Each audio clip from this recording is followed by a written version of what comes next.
दोस्तों ये है सब्जी मंडी की गाड़ी जी मंडी में सामान खड़ी है गुलशन ईद में उस्ताद का मालूमात वठूं था। ये सब्जी मंडी की गाड़ी है। उस्ताद छा हाल आहे? मुमताज़ खुश तबियत सही है? ही उस्ताद गाड़ी जो सो रात जो निकरंदो है ना उस्ताद? अच्छा दुकान वारनि सां गॾु वरी उते माल बाल वठंदा आहिनि निकिरींदा आहियूं हेॾे पोइ वरी सुबुह जो उतां 6 बजे निकिरूं हिते मंझंदि थी वञे।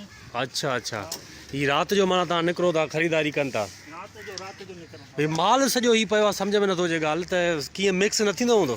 माल बाहे दुकान वारनि जो हूंदो आहे हर हिकु दुकानदार जा नंबर लॻल हूंदा आहिनि हिते। नंबर नाला तव्हांजा नंबर हूंदा आहिनि मार्को सॾिबो आहे त बाहे मुंहिंजो हिकिड़ो अब 25 नंबर सां माल आहे को चवंदो त मुंहिंजो 26 सां माल आहे पोइ मुंहिंजा नंबर ॾिसी माल लाहे ॾींदा।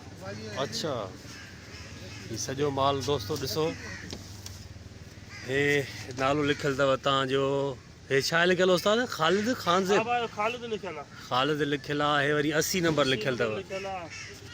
वरी जेको आहे सो हे लाट हिन हे 62 लाट आहे पेटिंग जो हे वरी मुंहिंजो।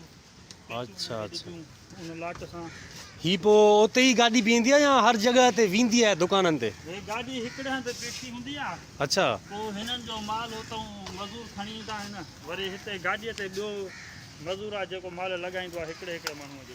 अच्छा अच्छा ही माल माना हिकिड़े ई उन नंबर जो आहे न उस्ताद? ही जेको लथो आहे भाऊ लाइ हेठि लाहियूं था हे हिकिड़े माण्हू जो माल आहे। अच्छा वाह वाह माण्हू पंहिंजो नंबर न लॻाईंदो आहे पोइ हा हा बग़ैर नंबर जे असां हिनखे बग़ैर नंबर अच्छा अच्छा सही सही ही माना मज़ूरी वठे न जेको खणी अचे मंडीअ में। अच्छा सही आहे दोस्तों ही ॾिसो था जेको आहे सो सिस्टम जिथे किथे हीअ बि हिकिड़ी मालूमात आहे सोचो मां तव्हांखे ॾियां। ऐं सिस्टम ॾिसो कीअं लाजवाब लॻा पिया आहिनि केतिरियूं सहूलियतूं लॻी पियूं आहिनि। उस्ताद गुलशन ईद मां केतिरियूं मज़दाऊं निकिरंदियूं आहिनि गाॾियूं? अच्छा सुज़ुकियूं मज़दाऊं? सुज़ुकियूं 2-3 सुज़ुकी हूंदियूं आहिनि 3-4 मज़दाऊं आहिनि। अच्छा कंहिंजूं पंहिंजियूं हूंदियूं? पंहिंजियूं आहिनि मालिक हलाइनि था केरु ड्राइवर रखियलु आहिनि। अच्छा पोइ ही उस्ताद बोरीअ जो किरायो केतिरो तव्हां वठंदा आहियो? 150 बा 150 रुपया ख़र्च वधी विया आहिनि ॾाढा। अच्छा 150 रुपया बोरीअ जो किरायो। ऐं हिन पेटीअ जो टमाटनि जी जो? पेटी 30 रुपया।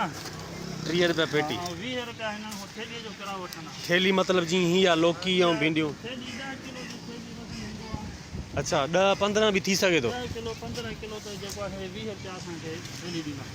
अच्छा दोस्तों ये थेलीअ जा 20 रुपया उस्ताद वठंदो आहे। पेटीअ जा 30 रुपया न उस्ताद? ऐं बोरीअ घणा चयव?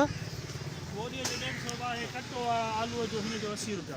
80 रुपया ऐं उहो हिन बोरीअ जो 150 रुपया। ही चाचो भी मंडी वेंदो आहे। चाचा ख़ुशि आहियो?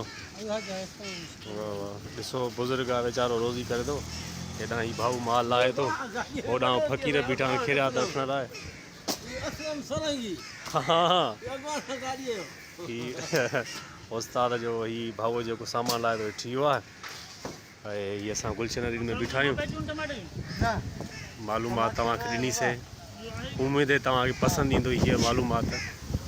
महिरबानी उस्ताद महिरबानी महिरबानी महिरबानी।